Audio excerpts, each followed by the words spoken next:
Good morning, Steelers Nation. How you guys doing today? We are stoked here on Steel City Renegades. You got myself, Dynamite Dave here, and D's. How you doing today? Good, Uh, good. How we doing? great NFL draft for the Pittsburgh Steelers, and that's what we're going to exactly get into today. So, D's, what is your thoughts on the NFL draft, real quick, and where some of the players fell in this draft, and uh, we'll go from there. I mean, look, you're going to see all kinds of different opinions, different grades from different pundits, blah, blah, blah. For a perfect example, Mel Kiper, who spent the weekend gagging on Shedeur Sanders' nutsack, gave us the sixth worst draft grade based solely on the fact that we passed on Shedeur over and over again. Whereas if you jump over to NFL.com, one of their top guys gave us one of the only 6 A's in the draft. So I am leaning way towards the NFL Network, not because I'm a homer, but because look, we walked into this draft with needs, with holes. We filled every one with the best possible player at the position that we were picking in, with the exception, like I said, of the Jack Sawyer, which I think that's a bonus pick. He still fits into a need because we still needed a number 4 outside linebacker. So yeah, as far as what we needed versus what was available, I got to give him an A. I am super stoked that this is the way that the draft went down for us. I really am. Well, geez, you didn't think that wide receiver was a need in this draft because we didn't draft one, but we got one in a undrafted free agent. Yeah, I mean, we're always gonna do some stuff like that, just kind of kick the tires on a few guys, see what we can get practice squad and somebody that we may be able to plug in if an injury is there. But if you look at our current wide receiver room as it stands right now, i.e., George Pickens is still a member of this team, then no, we don't need a wide receiver because you got DK, you got George, you got Calvin Austin, you have Roman Wilson, who again is unknown because he's been hurt. Um, yeah, I don't know where. So who's out if you go and draft a wide out high? I never ever wanted a wide receiver in this draft unless it was somebody very very late, or if a trade was worked out with George Pickens. If they're going in with the mindset that George is going to be a member of this team and that we're going to make him an offer that he is going to sign and be a part of this team, then absolutely not. Picking a wide receiver before round 7 was an absolute waste. Yeah, I If mean, if if Roman Wilson is decent. I mean, we don't know because again, last year he was kind of surrounded by mystery, but if he is what they expect him to be, which is a, you know, what was he, third rounder, second rounder, second round, wasn't he? yeah, he was a third round pick. Third round. Okay. If he is going to be what they think he is, then we're going to be just fine when it comes to wide receiver, as long as everybody stays healthy. So other Yeah, than that, everything's good. I wanted a wide receiver, and I thought, and after you say it, and then look at this draft, and we'll get into the draft on who we picked here, real soon. But after we drafted, I'm just like, yeah, we needed a wide receiver, but I'm okay with who we picked. We can trade maybe Pickens before the season starts, maybe before or mid season or at trade deadline or whatever, or just give him a shot for one more year with DK and whoever the quarterback is, just roll with it, whether it be Mason, whether it be Aaron Rodgers, whether it be Will Howard, because we know definitely Skylar Thompson's probably not going to see the field unless it's preseason. And Skylar Will Howard, Thompson's not going to see the roster. Let's just get that out well, there. he's currently on the roster right now, so you gotta give him a chance. He's on the roster, so I mean, we got him on there, but I mean, anyway, I'm okay with not drafting wide receiver. We got better. Let's get into the draft. Our first round pick, 21st. We selected defensive tackle from Oregon, Derek Harmon. Your thoughts on that? Perfect fit. Absolute perfect fit. I would have been extremely happy with Grant there, but obviously Miami jumped on him at number 13. Look, there was 3 guys. There was that would have fit the mold there. Graham, who isn't really quite the fit if you're talking in terms of replacing Cam Hayward, but he's still a stud, and we would have jumped on him had we had the opportunity. And then you had Grant, And then you had Derek Harmon, and Nolan. Nolan also was I would have been happy with. But again, Nolan, I think, is more of an outside guy. On the opposite side of the end would have been more of like a Larry Ogunjobi type replacement as opposed to a Cam Hayward eat up the middle. So yeah, A+ with Derek Harmon. Obviously a high character guy as well. And not only can he clog the middle and eat two blockers and shed them and make the play, but he's also a very good pass rusher. So like he's the perfect like Cam Hayward replacement. Yeah, Bo Kirkland, who's joining the show. Bo, thanks for tuning in. He said the pick I wanted. Who was that, Bo? Did you want Harmon, or you not okay with Harmon? Yeah, I'm cool with Derek Harmon. I didn't think he would fall that far, but he fell right into our laps, and I don't think that Pittsburgh waited too long to make that pick. I mean, you see them back there in the green room because they showed footage, or in the draft room. They were ready to pick him as soon as he wanted Harmon. Good, yeah. So yeah, Bo wanted. Yeah, so we got him, and unfortunately, we talked about this yesterday on Unscripted. As soon as he got drafted, within the next 20 minutes, his mom had passed away. And no, it was much later than that. Wasn't? Because they're reporting that it was 20 minutes after. No, he immediately left and to go see her at the hospital. He did get to visit with her. It was almost, like one of those weird things you read about. It was almost like she just waited long enough to see her baby boy make it to the NFL. But yeah, it was later into the evening that she had passed. Sad story. I didn't even see what really she was in there for, but just kind of shows you the kind of character that the guy has, just a big soft mama's boy who will destroy worlds when it comes to lining up on the football field. And kudos to the Steelers. I mean, they were, throwing out the smoke screens left and right, quarterback. But all along, like they went into that pre-draft conference saying that there are players that we will not trade out of. And they made it perfectly clear that he was one of them. Yeah, that's what Omar Khan had said. I just watched that. He said he had calls to move back, and he said that they knew they wanted Harmon at 21, and they weren't moving off that. So good pick by them in the first round. A need that we really needed for the Steelers. We know that we lost Larry Ogunjobi, like you talked about, and she had a stroke in 2022 and 8 brain surgery. Wow. Ooh, Kevin, thank you for letting us know that. Appreciate that, Kevin. Thank you for watching. Make sure you guys share the show on Redline Network here. We're on YouTube as well. And then we went to our third round, no second round pick D's because we lost that in the DK Metcalf trade. So basically, we drafted DK Metcalf in the second round, basically. Yeah, you have to look at it that way. I mean, that is when you put DK in with this draft class, we drafted a 27-year-old like top 10 wide receiver in the league. I mean, that's what it boils down to. So yeah, third round, like you're saying, running back. Of the running backs there, like we talked about before we actually went on the air, of everybody that was listed, me personally, who I wanted, my wish list was obviously Genty, Hampton, and Johnson. Now, I did not want Hampton over Harmon, and Genty I knew would be long gone, so that was out of play. So that leaves Caleb Johnson. Caleb Johnson is a really good fit for this Arthur Smith offense. A lot of people will look at him and say, well, he's Najee Harris. Pretty close. They're both 6'1", both in the 220, 25 pound range. I think their hand size is the same. Only difference is Caleb Johnson is not quite as good a receiver as Naj was. But you don't necessarily need to have a running back that can do everything if you have at least one or two running backs that can come in and be a pass catching threat. I mean, teams have been doing that for years, and the guys that can do both are more of the few and far between than the guys that can. So I was very happy with that. And the best part about Caleb Johnson is he is not the same style of runner as Najee Harris. Najee Harris is a gap runner. He's a power guy up the middle, get the handoff and go. And when we saw that, we saw good production out of Naj. Where we didn't see good production out of Naj was the outside zone stuff. Naj didn't have that quickness to get there.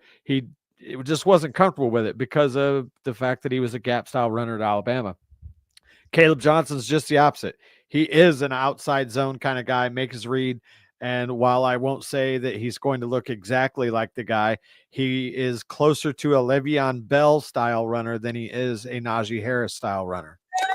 These, I'm Brett. I'm glad that you brought up all them points because I was reading the same exact thing from people who are close with the Steelers and was watching some highlights on him before the show. And yeah, you hit the nail right on the head with that. Great pick by the Steelers. I like him. I think he was the 5th running back taken because what you had Genty, you had Hampton. Then you had Judkins, Henderson, and then him. So he was the 5th back taken. So he fell like right where he was supposed to be in the top 5 as a running back. But I'm cool with having him. And you know what? He's already wore black and gold. Welcome back to the black and gold. He was at Iowa in the Big Ten. And D's, we talked about this. Another Big Ten player. Ohio or the Steelers like the Big Ten. They like the Big Ten, and they got him from Iowa. They know him really well. You talked about the pro style fit offense. Arthur Smith was explaining that in his press conference when he was talking about him. He said he plays with a lot of 2 tight end set and a fullback back there. So Pittsburgh signed an undrafted fullback. Hopefully he gets an opportunity, or they move somebody back there, or they put one of them big tight ends that they got with either Parham or Washington back there and let Freiermuth work on the middle of the field. Don't know yet. It's going to be very creative for Arthur Smith on what's available to him. And he also said it in the press conference that you got DK for a reason. It's not that you got DK to have him stand over on the sidelines and not get him the football. They're going to work DK in and George in as of right now, is what Arthur Smith was saying. So good pick. I think it's a quality pick with Caleb Johnson from Iowa. Great pick for the Steelers. He fits the mold. He's an AFC North running back. I know we keep referring to it as that. But D's, I also think that they're going to sign another veteran wide receiver, not a wide receiver, a running back. It's kind of like a 3rd or 4th back, maybe, because I don't think Cordero Patterson's going to make this roster. And I mean, I'd like to have another veteran running back where you can get 2-3 yards inside the goal line, just down the road to give him a shot in preseason. Maybe sign a Dobbins or a Chubb for. I don't see it. Patterson. I think Patterson's gone anyway. We only carried 3 running backs last year. We had Patterson, unless somebody was hurt, but it was basically Naj, Patterson, and Jalen. I don't see them. I'm not totally against it if we have the space, but I don't see that happening. I think that Johnson is going to be their power guy. Also, RJ Harvey was also taken before from UCF, but still, that neither here nor there. But yeah, if you could get one of those guys on the dirt cheap, fine. Kick the tires, see what happens. But I'm perfectly okay with rolling with the 3 that we have. And then maybe you go out and you get a fullback, a tweener type player that can do a little bit of both. Maybe that is Connor Hayward's ticket to stay on the team. I doubt it, but yeah, I think you got to let Connor go. He's really not done anything for us. I mean, unless you're going to convert him to a fullback, because what is he now? The 4th tight end on the roster. They carry 4 tight ends for some reason. I mean, I don't know, but I mean, I'd like to sign another running back, just some preseason to see what we can get out of him. Maybe, like I said, Dobbins or Chubb, see what we can get. I mean, I don't know. These just an opinion that I have. So I mean, well, Connor is solid in special teams. In special teams coverage, Connor is always either at or around the ball, and I think that was his ticket to the roster last year, and that could save him again this year. And his ability to, if needed, jump in the backfield, throw a few blocks. So there's potential for him to stick in that aspect. But as far as carrying 4 guys that can handle the ball, I don't know. I don't see it. Especially, I mean, I could see him a young guy that they could plug into the practice squad, call up on a weekly basis. But I don't see them bringing in a vested veteran to be basically the 4th guy, because Gainwell he's too explosive to not get on the field. At least try and get him the ball 8 or 10 touches a game, and then you're going to have a solid mix of Jalen and Caleb. Now, if an injury happens early on and one of those guys is available, absolutely, I think that's what they should do. I'm not opposed to either one. I think if I had my choice, and Chipper's not going to like this, I'm taking Nick Chubb over over JK just because Nick Chubb's more reliable. Other than, obviously getting his knee blown apart, Chubb has posted that, he's stronger, better than ever. I'm really surprised nobody's giving him a shot at this point. JK, I think walking medical journal.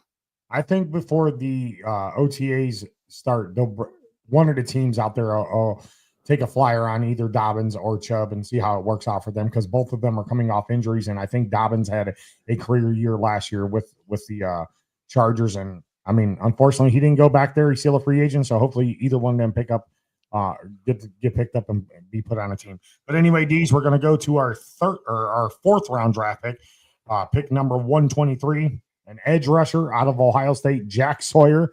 I know that we talked about that. That was a little bit of a shock, but I mean, he fell to Ohio State. I mean, they talked about he was one of the 30 that they brought in, and they really liked him. I like him. I like the pick. Another Ohio State linebacker that we can, we had Shazier. We had, who else did we have from Ohio State? Well, Cam Haywood's from Ohio State.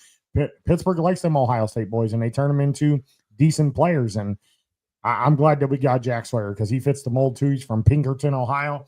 I mean, kid's good. He's got the moxie. You see his attitude when Michigan tried to plant their flag inside the Big O at Ohio State. He wasn't having it. I like the pick.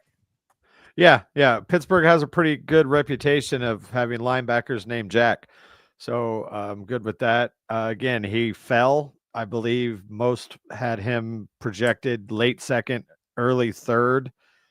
He fell, and this is the pick that everybody thought we were going to jump on Shedeur Sanders as he continued the epic plummet from potentially a top 5 pick into the 5th round. But I still think had Sawyer not been there, I still think we may have went Shedeur at that point. Maybe even they might even had Will Howard plugged in at that point. But the Jack Sawyer being there was just too good of an offer to pass up. And it wasn't a need, but it was kind of a need, especially with what we've seen happen when guys like Highsmith and or Watt go down. He's going to come in. He's going to be our 4th outside linebacker. I'm sure he's going to get some playing time, play some special teams as well, but he's going to get to learn behind 2, maybe 3, depending on what kind of week Nick Herbig's having, of the best outside guys in the league. So I'm not mad at it whatsoever. This is a guy that eventually they could be looking at as he's going to replace Nick Herbig. And when I say replace Nick Herbig, that doesn't mean that Nick Herbig is going to be gone. But if Nick Herbig leaves because he outplays his contract and they keep Highsmith, then they've got Sawyer there. Or if Nick Herbig is good enough to become a starter, they let Highsmith go, then Jack Sawyer again fills the Nick Herbig role of being able to play both sides as a fill-in guy. So I'm not mad at it at all. High motor guy. What is this? This is Herbig's second. This will be his 3rd year coming into the league, right? 3rd year? I believe so, yeah. Yeah, because it's Peyton Wilson's 2nd year coming up, right? Mm-hmm. Yeah. So it's his 3rd year, Peyton Wilson's 2nd year, and then you got a rookie there. You're absolutely right. A nice rotation piece that eventually could be a starter and fill in for us. I like him at the 4th backer because you got to start giving TJ some snaps off. And I mean, if you can get TJ a little bit of rest and keep him healthier towards the end of the season, that's what you got to do. So yeah, I mean, for sure. Yeah. If he plays the way we think he can play, all that's going to do is it's going to keep those other 2 guys healthier longer. Cause do I have to remind you what happened in that Dallas game when guys dropped and TJ had to play every single play because there just wasn't anybody to go in. And we saw what happened that final drive. I mean, TJ needed oxygen. He was so tired. You get, and that's not a guarantee that everybody's going to stay healthy, but it's still a solid player that can help keep TJ a little more fresh. And they also got Malik Harrison from Baltimore too. So, I mean, got a little 6-man rotation going on there as well. So, I mean, I'm cool with it. I'm cool with having it because depth is key, especially at the linebacker position. So, and then we move to our 5th round pick, 164. I don't know much about this defensive tackle. The UDs. Yeah, he is an eater of worlds. He's not going to be much in terms of pass rush, but he is 6'6", 336, I believe. How do you pronounce his name? Yaha Black? Aya. Oh, Aya Black. Aya Black, yeah. I thought the same thing. I'm like, I thought his name was Yaha. Yaha, Yaha. Yeah, I believe it's Aya Black. But yeah, he's just a mountain, man. And he's athletic. He eats up blockers, very good run stuffer. Again, he's not a guy that's going to get a lot of quarterback pressures, but what he's going to do is he's going to eat up blockers and he's going to allow our middle guys behind him to be free to fly to the football. Yeah, I don't know that he's going to be a starter anytime soon, but he definitely could come in relief of Benton and one of those kind of borderline roster guys that has been on the team for a while that probably shouldn't be, is going to be moved on down the road. And I think he's got potential to fill that role very nicely. Maybe he'll take a Dan Lowry's roster spot or a Logan Lee's roster spot. Or Montravius Adams, one of those. Yeah, it's the end of the road for a couple of those guys. Again, this was a guy that while we targeted, wasn't a absolute need, and it was not really expected to be there that late. So it was like, at this point he's still around. We got to get him. Yeah, I mean, I'm cool with the pick with Aha Black, or what do you call it? Aha, is that his name? Aya Black. Black Eye is what we're going to call him. Yeah, anybody who has a problem with either him or the Harmon pick, I just go back and watch those last Baltimore games, both regular season and playoff. Go watch those games and watch. Just don't even worry about our offense. Watch our defense, and then come and tell me that we didn't need 2 defensive linemen in the middle. Yeah, and then we got a need here. D's at the 6th round pick, 185, 6'4", 237 pound. John Gruden is calling him Josh Allen 2.0. I wouldn't go that far, but he's got the potential to be that way if he works hard. I don't see him seeing the field, but preseason this year, the Ohio State quarterback, national champion, Will Howard. Your thoughts on that? Love the pick, but I love where the pick happened even more. I mean, I've said all along of the quarterbacks in this draft that I wanted, he was it. I don't necessarily think that he is going to develop into a top tier starter in this league. I'm not even sure he's going to be a starter, but I think he's going to be a very good backup. And who knows? The upside is tremendous. The dude is a winner, no question. If he can develop, then yeah, like his ceiling is very, very high. And at a 6th round pick, again, no brainer. If the plan is what it appears that it is, which is that we're stockpiling picks and we're going to really make our move to get the franchise guy next season, then this is a perfect pick for us, because you bring in a guy that is going to know the system, can help the next guy along, probably get you a few quality starts, here and there down the road. He's athletic, he's big, he's strong. Yeah, he kind of plays in that Big Ben, Josh Allen mold, but I don't get it twisted. I'm not expecting this guy to be our franchise quarterback for years to come. Who knows? Maybe he becomes, a Brock Purdy type that comes out of nowhere and blows everybody out of the water, and he is a stud. But even if he is a serviceable backup for us for years, that's not a bad thing, especially as a 6th rounder. Yeah, and then I know we talked about during the offseason about who we wanted as our quarterback. My top 5 was Jameis Winston. Obviously, we didn't get him. Jackson Dart, he went to the Giants. Joe Flacco, he went back to Cleveland. Will Howard was 4 on my list, so we got the guy that I wanted. I mean, I'm cool with Will Howard. I'm cool with him being our quarterback, whether it be our second quarterback after Mason's done here, or it's our starter for a couple games here or there. I'm cool with Will Howard. The kid can play. It shows his moxie in the last 4 games of the season that he played. Hell of a run. I think he had 8 touchdown passes, through for like 1,200 yards, and turned the ball over twice. So I'm cool with that. He benefited from having just absolute studs around him at Ohio State. But he still had to make the plays, and he did. So, he's going to have NFL caliber talent around him, just like he had at Ohio State. And so, yeah, he could be a very serviceable backup, maybe even a solid starter.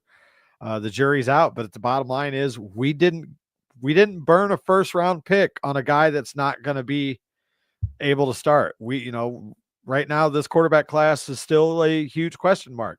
We don't know if Cam Ward even or Jackson Dart or Shedeur Sanders, which I know he's not a first round pick, many wanted him to be, but they might all suck.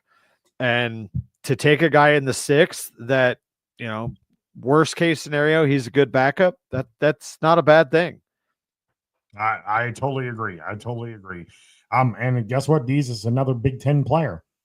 Two Iowa players, 2 Ohio State players. You got an Oregon player. That's your first 1, 2, 3, 4, 5 players that you picked that were in the Big Ten. Yeah, so 2 sets of teammates, which helps them when they're making that transition. They've got somebody that they're comfortable with, that they can room with when they're in training camp.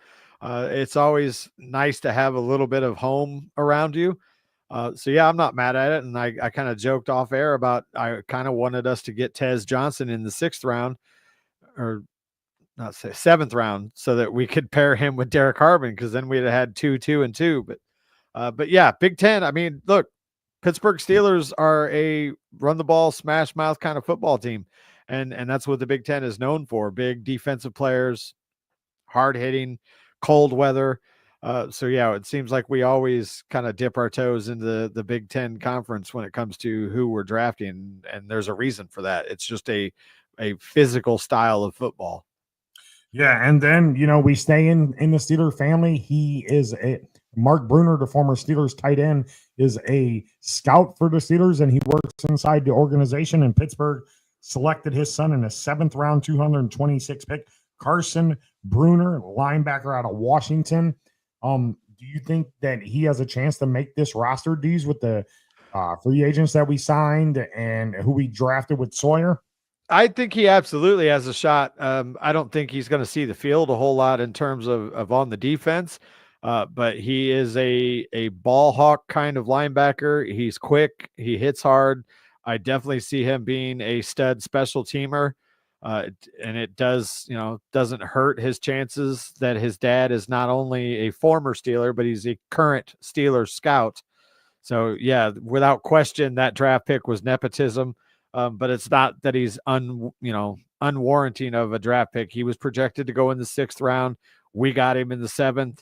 So, yeah, and I think that him making the roster is a very strong possibility. It might mean the end of Mark Robinson, or maybe they find a way to keep both of them. But, yeah, I think Bruner, at the very least, unless he just absolutely cannot figure it out as far as the defense, I think it's almost a lock that he makes the roster to start.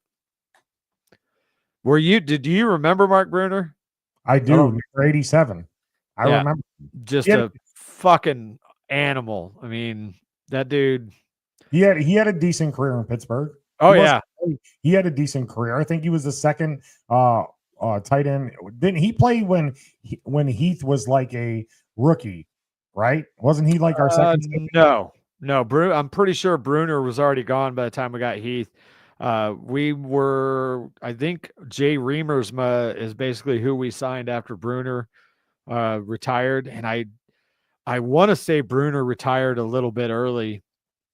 I'm not sure if it was concussions or head injury or something, but Bruner was just very physical, just an absolute animal. And the thing that I always liked about Mark Bruner was Bruner, if you watched back then, when Jerome Bettis got tackled, Bruner would kill himself to be the first guy there to pick Jerome Bettis up off the ground. Just a total team guy and a great blocker. If the ball was within his reach, he was probably going to catch it, and he took a lot of big hits, but he was a stud. So it doesn't surprise me that his son comes in and just headhunts. I mean, I like it. Like the pick. Yeah, so Bruner played for the Steelers from 1995, which was on a Super Bowl team against Dallas, and he played till 2003 with the Steelers. So he was there Ben's first year. That was his last year in Pittsburgh, and then he went to go No. If he was there till 2003, that would have been the year before Ben. Ben was 04, and then we got Okay, that's right. That's right. That's right. 05 was Heath's rookie year. Yeah. So he's 2 years removed from Heath Miller. So yeah, Yep. but he had some decent numbers over in Pittsburgh. His career high was in 97 where he had 6 touchdowns. He didn't have many yards. I think his career high in yardage was his first year when he had 26 receptions for 238 yards and 3 TDs. But yeah, I'm cool with Bruner at this pick. Like you said, low risk, high reward pick for the Steelers, and he knows the organization. His dad grew up there, or his dad played there. They still live in Pittsburgh, so not far for him to go. Just like a Joey Porter. So yeah. Bruner was there during the Cowher, heyday years, and when we were saddled with quarterbacks like Cordell Stewart and Mike Tomczak, and then a little bit towards the end, obviously Tommy Maddox. But we were run heavy, and Bruner was a great blocker and a possession type receiver. And then as we got Big Ben, things started to shift a little bit, and then we got obviously Heath, and then Muth, and oh god, Jesse James. Mm-hmm. Yeah, I remember Bruner kind of lining up in the backfield too, as well, to be a blocker. Every once in a while, yeah. Not often though, because back then Bettis always had a fullback. Yeah, Chris Malafala. Fu did play a little bit of fullback, but he played towards the end of his tenure. Fu was more of a backup running back type, but he did play a little bit of. But we had Tim Lester is the first fullback that we got, who was also Jerome's fullback in LA. So they, Jerome was like, go get that guy, and they did.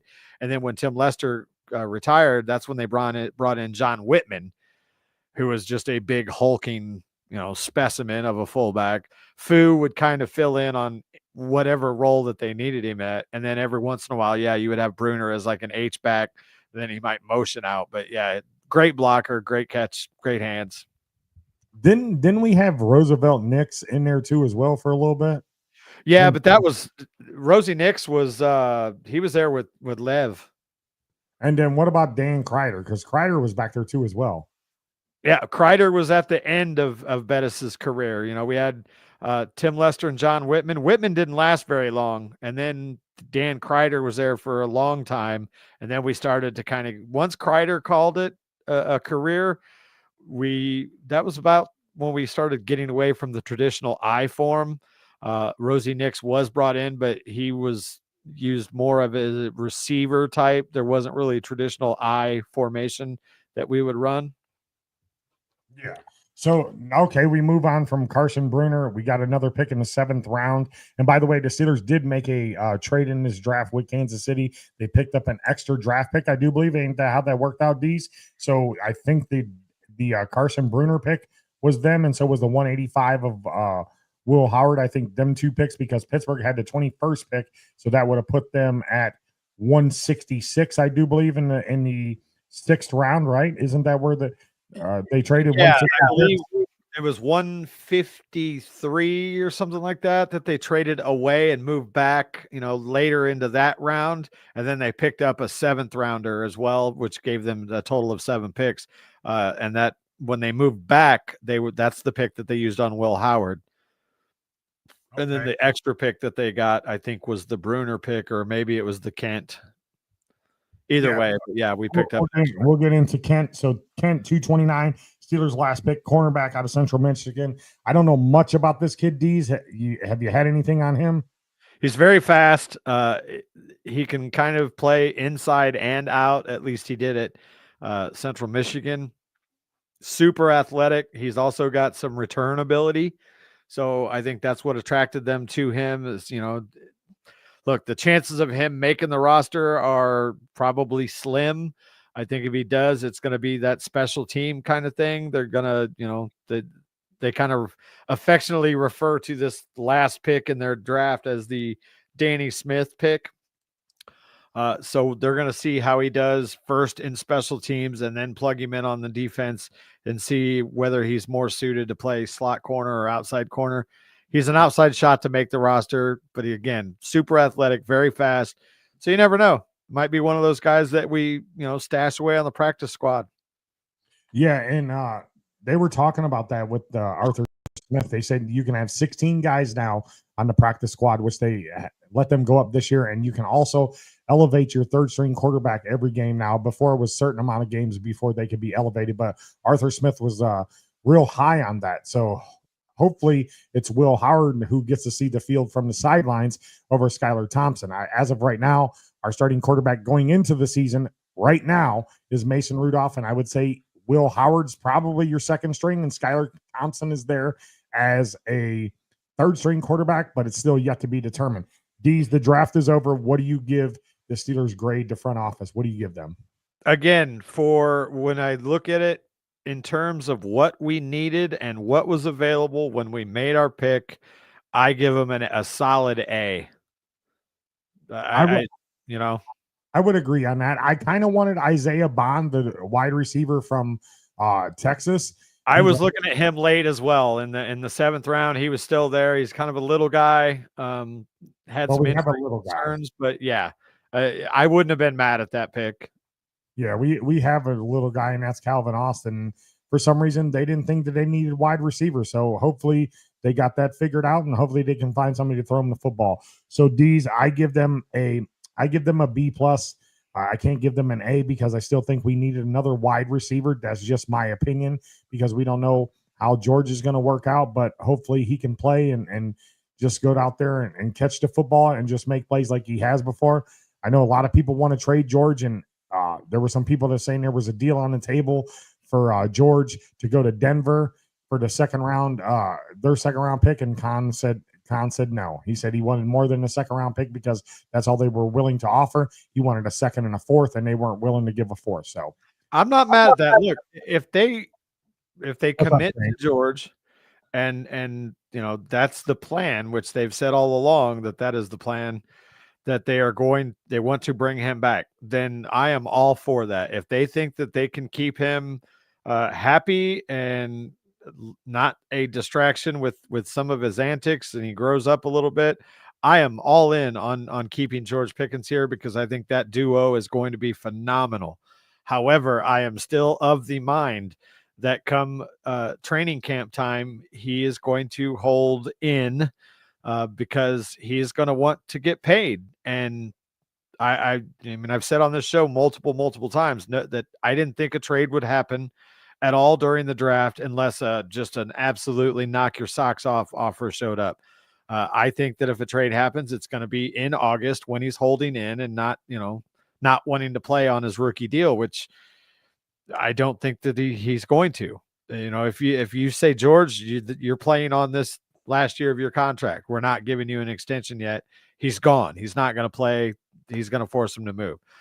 So I'd like to see them re-sign him, in which case we don't need another receiver, or you wait till August and then you kind of have to eat it and get the best that you can get out of him because that's just the world that we live in. Players have the power to kind of force a team to move on from them, whether they want to or not. I hope that's not the case, but I mean, I agree and I disagree with you. If you can, I mean, again, I like Pickens. He's been our number one wide receiver. Now he's going to take a backseat to DK. I mean, because DK is your number one. It's great to have George as a number two. You look around the AFC North, you got two good wide receivers in Cincinnati, two good wide receivers in Baltimore.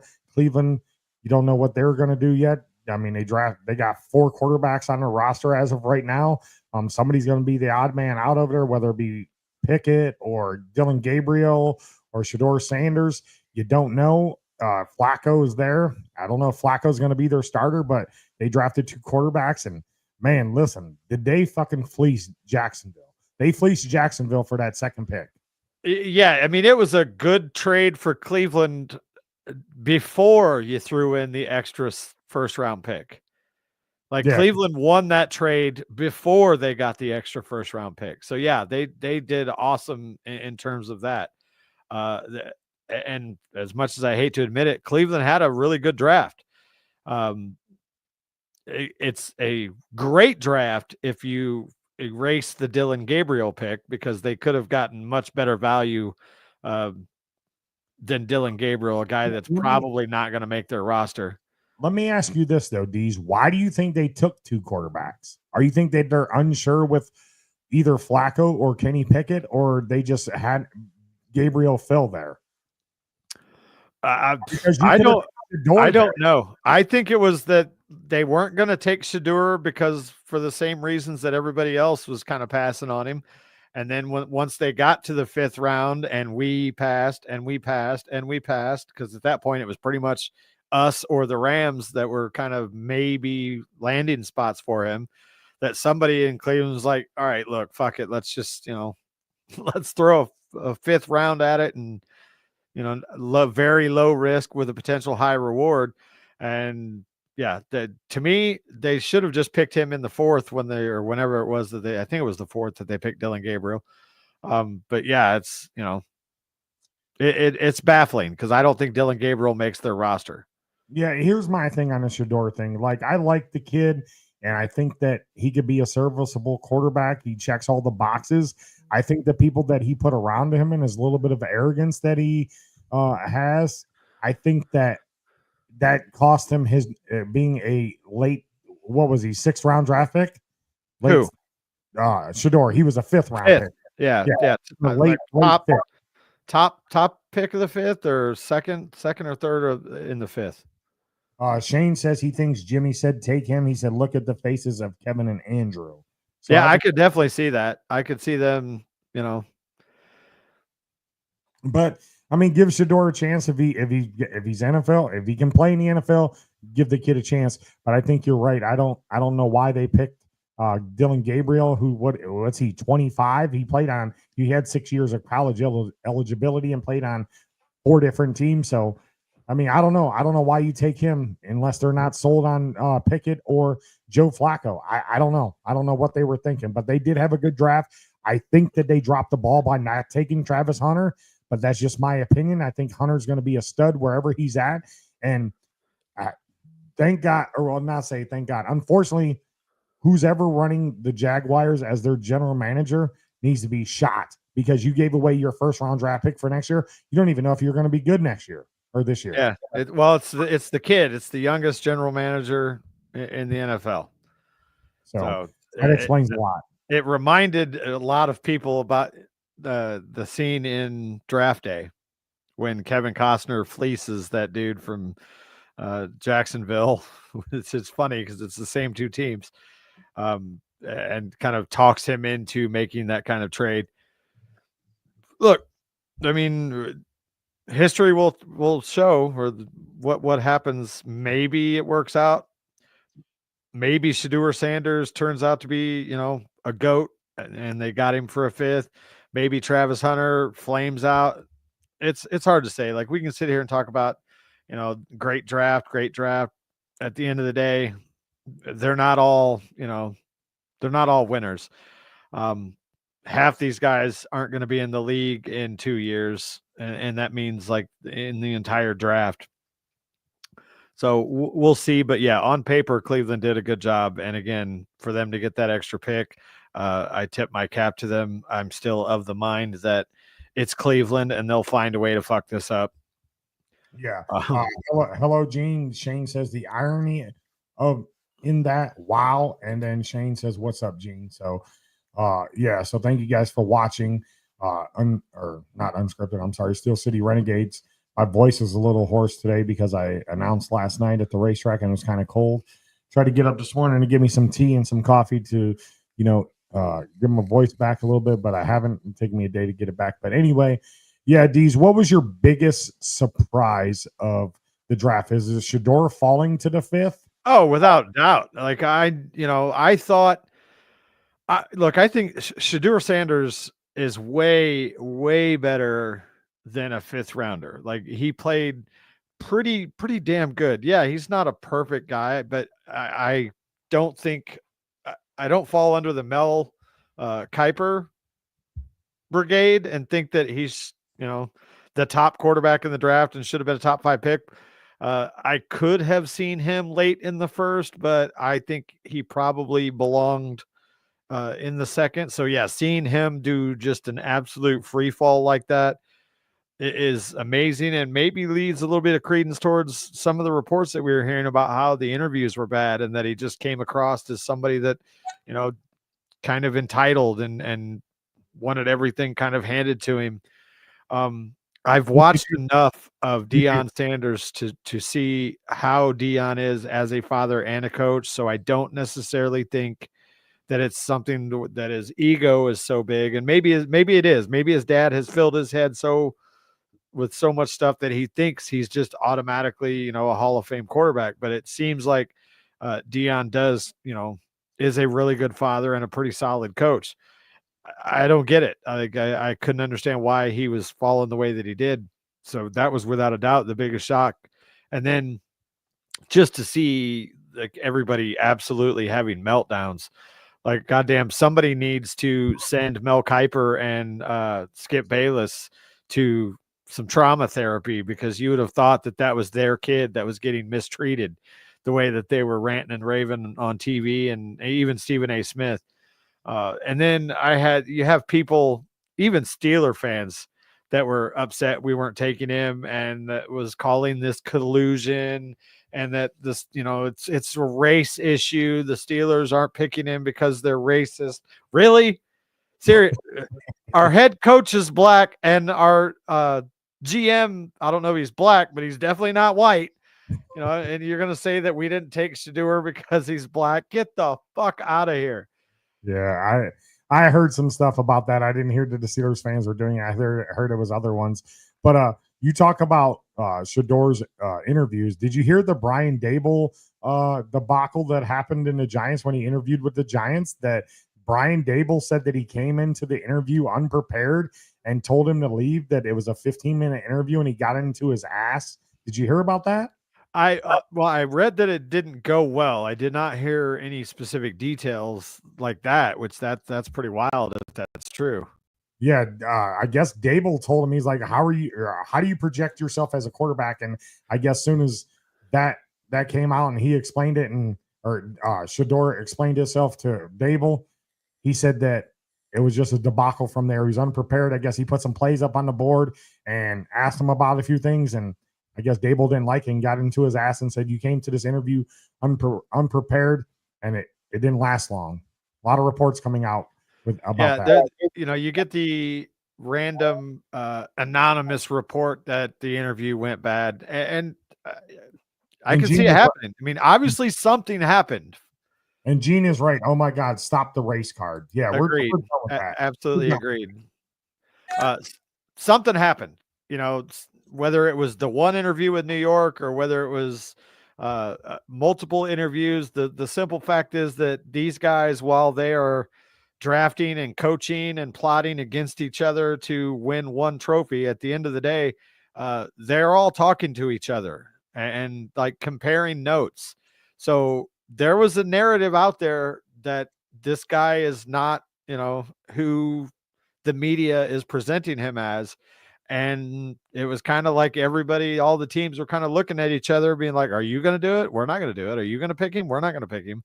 Until finally Cleveland was like, all right. And to Shane's point, that may have been it. It might've been the owner going, look, it's, get this guy, because God forbid somebody picks him up and he is, a stud, which I'm not going to lie, in the back of my head, oh God, please let him not be good at football.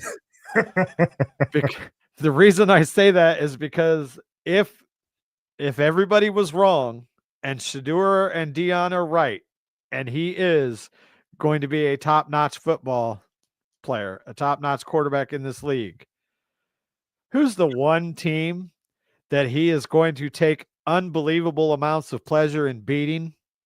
Pittsburgh. Exactly. Who does he play twice a year? The Steelers. Yeah. So I hope he sucks. I really do, because otherwise he might open a Big Ben can of whoop ass on this city the way we did with Cleveland. Yeah, Shane's comment says some Browns fans came unglued and thought Barry completely effed up the draft. A lot of Browns fans will never be satisfied. I personally think the Browns did well in the draft. I do too. I just think that you guys should have drafted Travis Hunter. That's the only question I have in that. You guys fleeced Jacksonville. You guys fleeced them and got another first round pick. Kudos to you guys. But again, I just think you guys should have took Travis Hunter. That's just my opinion. You guys got your demon Lyman and Graham, good to go. So yeah, no, I hate to admit it, but I feel they did very well. And look, yeah, Travis Hunter might be him, but to the best of my knowledge, Cleveland they have their own first round pick next year, right? They're out of the water. Yep, they've got Jacksonville's first round pick. So they could have 2 top 10 picks, maybe 2 top 5 picks. Yeah.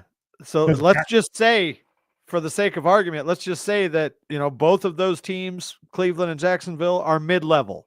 All right. I don't think anybody's going to kid each other and say that one of those teams is going to be in the playoffs, because they're probably not.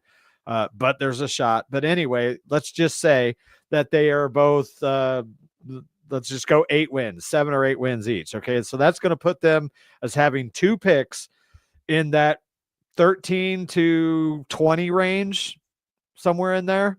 But you have 2 of them. Are you telling me that a team in the top, 3 or 4 wouldn't give up that one for 2?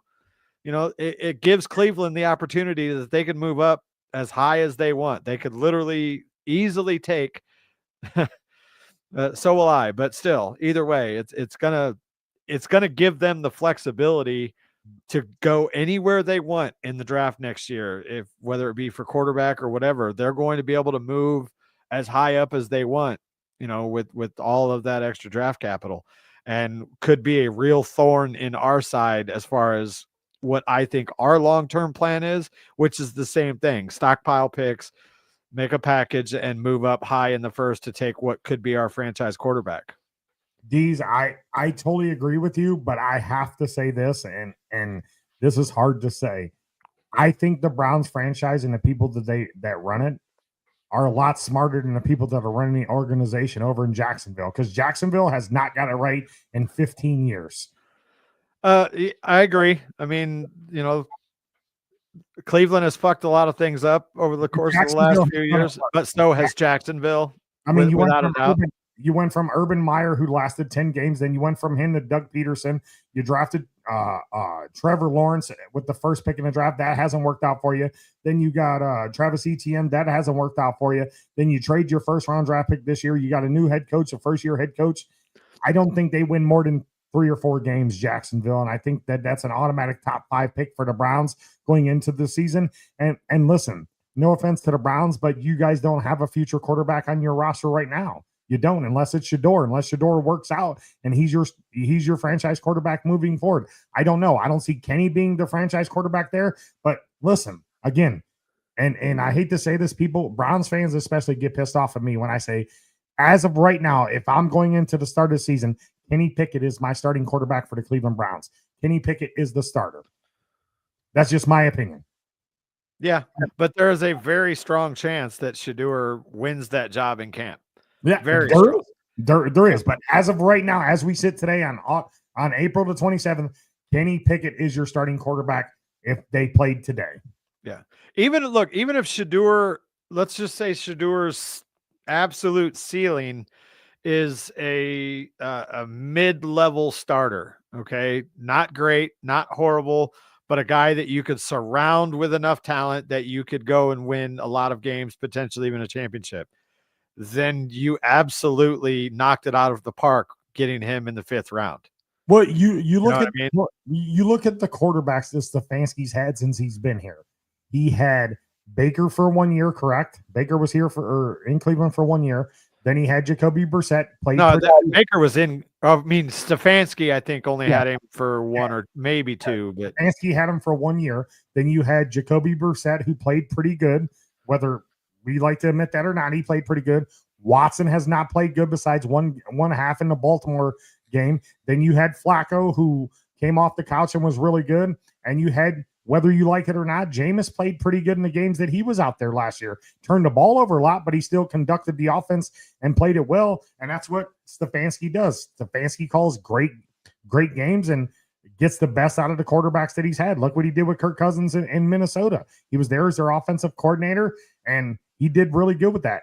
I think Kenny needs a shot where he can go, where they have confidence that he's the starter, and that I think he can flourish in the Stefanski offense. You've seen him play. He's got the moxie to win games in the fourth quarter. He did it for us 3 or 4 times.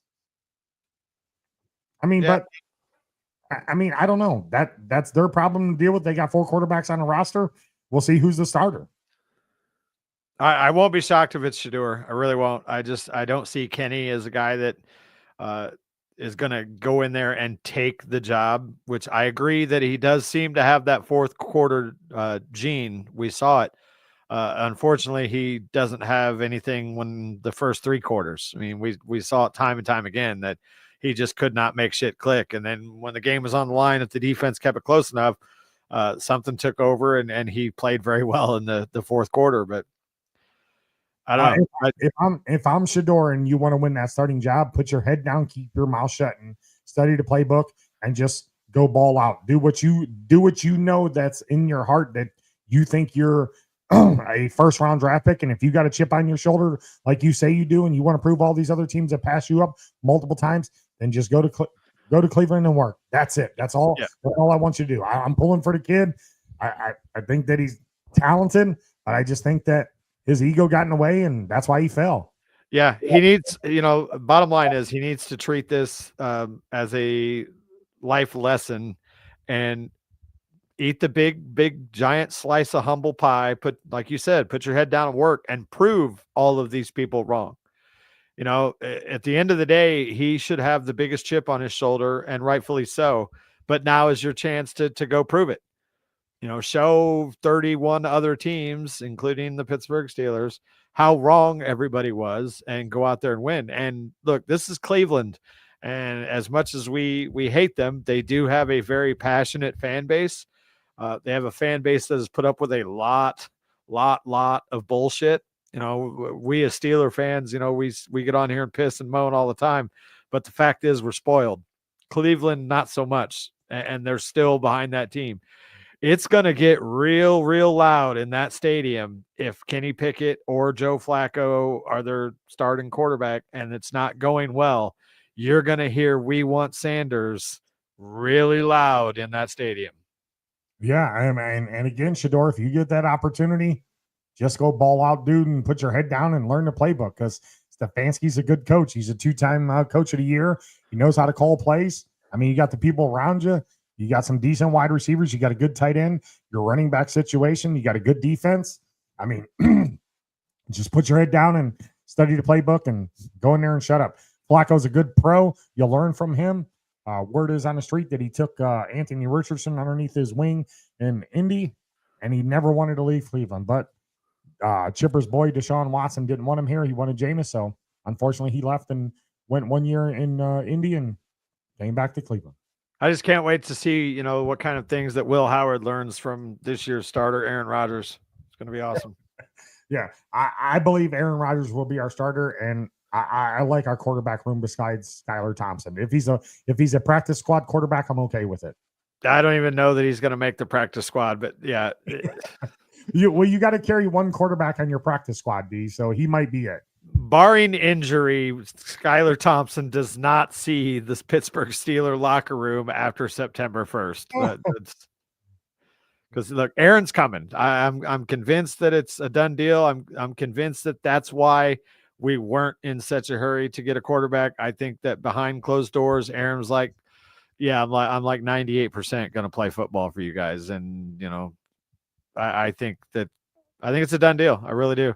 Much to many people's chagrin, and they can't all be smart about football. Yeah, Chipper doesn't like the thought of Aaron Rodgers being in a Steelers uniform, but I'm okay with it. Let's roll. Give him number 12. That's all I'm saying. Give him number 12. I don't think they're gonna go that far, but I know they won't, but I'd love it if they did. I'd like to see it come out. But all right, D's, thanks for joining us here today. You guys are watching Steel City Renegades right here on the Red Line Network. For D's, for Chipper, who is MIA, we will see you guys maybe next week. We'll let you know. Keep an eye on our Facebook page. But Steelers, good draft, B+ on myself. D's gave them an A. Have a good night. Have a good day, D's, and enjoy the weather if it's nice and warm in Chicago where you're at. It's not in Chicago. Where you at? 2 hours south, right in the middle of the cornfields, man. I can't even smell Chicago from here. All right. Well, in the cornfields where D's at. Have a good one. See you guys.